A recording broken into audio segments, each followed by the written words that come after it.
Hope everyone's having a good day, guys. Welcome back to the show. I hope you are feeling good. So RFK Jr. has come out swinging, and let me I'll start here because as soon as I posted my last video yesterday, RFK Jr. had posted this, or Secretary Kennedy he posted this to Sec Kennedy account, and we got some incredible pictures, but I'll go to read the caption first. He says, "I was touched and inspired by the warm welcome from every corner of HHS, the professionalism, the unrestrained groundswell of enthusiasm for Maha." And this is something I just got to get this out of my chest. This is something that so many Democrats and legacy media was trying to hide. They were trying to say that no one in HHS or no respectable doctor is going to be enthusiastic about RFK Jr. And I'm like, are you sure about that?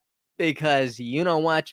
There seems to be so many people who are ecstatic about this. And check this out. This is from HHS.gov. HHS extends a warm welcome to Secretary Kennedy as they embark on their mission to making America healthy again, to make America healthy again. And this is just a phenomenal video, and I think you're really, really going to like it. Also, real quick, before I play the video, thank you so much for being here. If you like the show, if you like what we talk about, please consider liking and subscribing. It's one of the best ways that you could help me out. Okay, check this out. Mr. Robert F. Kennedy, Jr.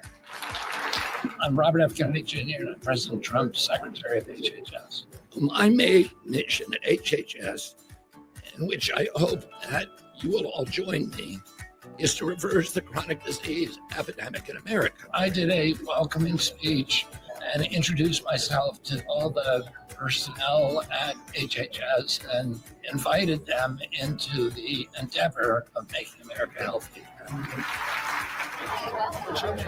I was really bowled over by the enthusiasm that I got. I got to meet most of the people here, at least briefly.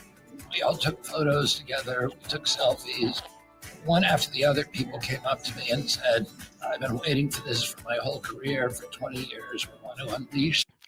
Okay, I gotta pause it here just because this is so good. Are you kidding me? People came up to RFK Jr.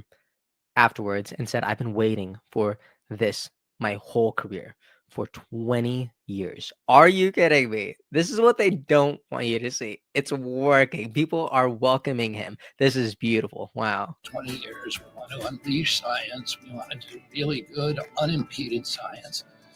And that was very, very gratifying to me. And I love that so much. It flashes pretty much everything that falls underneath RFK Jr.'s umbrella of responsibility. Look at this: administration for children and families, the CDC, the CMS, the FDA, the HRSA, the NIH. This is just it. It doesn't stop. This is crazy. And this was produced by the HHS. So this is. I just love it so much. And RFK Jr. also posted this today. And could I just say that I'm really, really happy to see that RFK is posting again, because for the last 3 months, he was almost like radio silent. It seems like almost everyone who was going to be part of President Trump's administration, they were just not posting on X. Like Tulsi was barely posting, RFK Jr. is barely posting except for the holidays. So to see that we actually have his takes back is just incredible.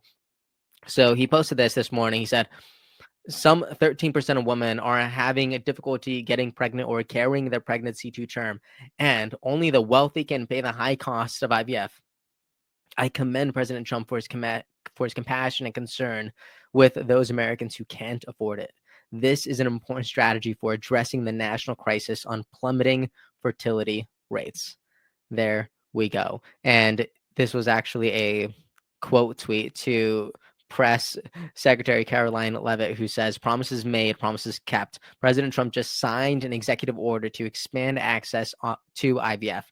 The order directs policy recommendations to protect IVF access and aggressively reduce out-of-pocket and health plan costs for such treatments."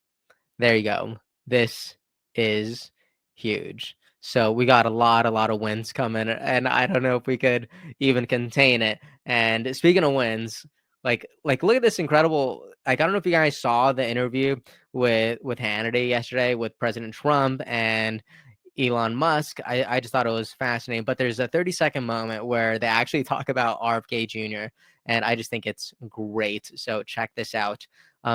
Actually, before I play it real quick, guys, if you like the videos, please consider subscribing to the newsletter. It is really fun. We have the same conversations over there, but I go ahead and send it to your email every Sunday, and it's great. It's completely free to sign up, but there is a paid option if you want to go ahead and be part of that story. Okay, so check out this video. So good. Like Bobby, right? I like Bobby, actually, yeah. I think I supported Bobby Kennedy. He just wants to question the science, which is the essence of the science. The scientific method fundamentally is about always questioning the science. There we go. Elon Musk loves Bobby. And I don't know if I don't know if you guys remember, but back whenever RFK Jr. was in the middle of his campaign, there were so many signs that Elon Musk was going to be backing him. He was showing so much strong support. So the relationship that Elon Musk has with RFK Jr. really does stretch back, but to see it continue to carry on in the relationship that Elon Musk has with President Trump, and I just love it so much, really.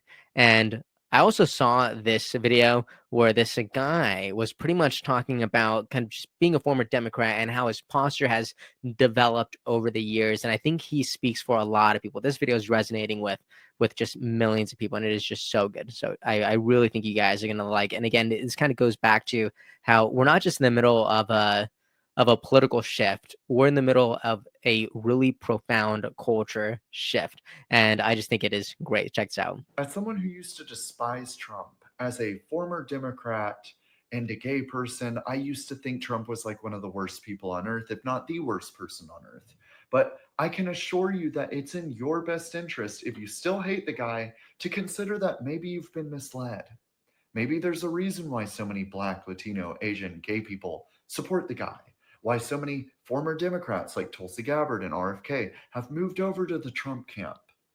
Maybe he's not this racist, homophobic, right-wing extremist. Maybe he's actually a pretty moderate guy with a unifying, common sense set of beliefs. It feels like a lot of people don't actually want the country to unite because it would involve admitting that they were wrong about Trump. But I can assure you, as a former Democrat, that admitting you were wrong is not going to be this terrible process, because the MAGA movement, believe it or not, is very accepting. It's very friendly. They will welcome you with open arms. It's in your best interest to at least consider, because we'll be celebrating. You're welcome to join us, or you're welcome to continue being in a state of negative, existential, crisis level delusion. So good. So good. Wow. A lot of good points made. But I do love how he brought up the fact that there are former Democrats who are completely behind Trump. And I just think it says so much about the current state of the Democratic Party. And even goes back to say that, yeah, like if you want to be in the state of just complete ongoing crisis, like stay a Democrat. But if you actually want to enjoy some of what's happening right now, if you actually want to believe in a better future, come to the other side. And now there's one other thing that I'd say, kind of to piggyback on his point, and it's, he says that if you're going to go ahead and admit you're wrong, and you're going to come to the side, it's very accepting. I don't know if that's entirely true, because there are people who are trying to flip, like Lindy Lee. She's trying to come onto the other side, and there's been a lot of resistance from a lot of like really big MAGA people just calling her out, XYZ. And I don't know, I want to be accepting, I want to forgive people, I understand it, but there is a question to her loyalty to the Democratic Party, and if that loyalty is kind of coming over to the Republican Party. So I do think that's really fascinating. But as always, let me know what you think about this. Okay, so I got to get going, but I thought this was a really, really good and interesting conversation to have with all you guys. But let me know what you think about it in the comment section, and I will see you all next. Episode's over already. Geez, that was fast. Well, they say beautiful things do not last forever, but feel free to watch and listen to another one of these episodes if you're interested in those conversations as well. Also, this next part is huge. Make sure to obliterate that like and subscribe button and turn on the notification bell so you never skip a beat. I also have a newsletter where we dive into the news, politics, and ideas that shape our future. If you're interested in signing up, I'd really appreciate that. Anyways, that's the end of this episode. Thank you so much for watching and listening, and I'll see you next time.